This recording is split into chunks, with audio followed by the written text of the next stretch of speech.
kas on mõtet siia poodi tulla, siis ma arvan, et siit leiab igaüks omale midagi põnevat.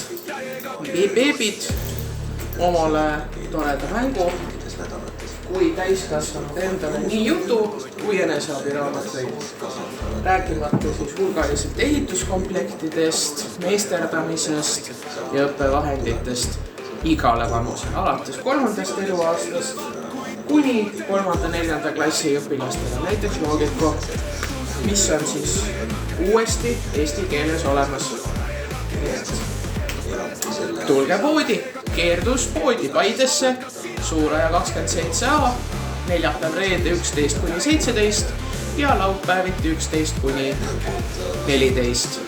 Või e-pood on alati lahti. Kui on küsimusi, siis kirjutage, joonistage. Tšau! Ja kui sa veel pole Keerdus, mida sa ootad?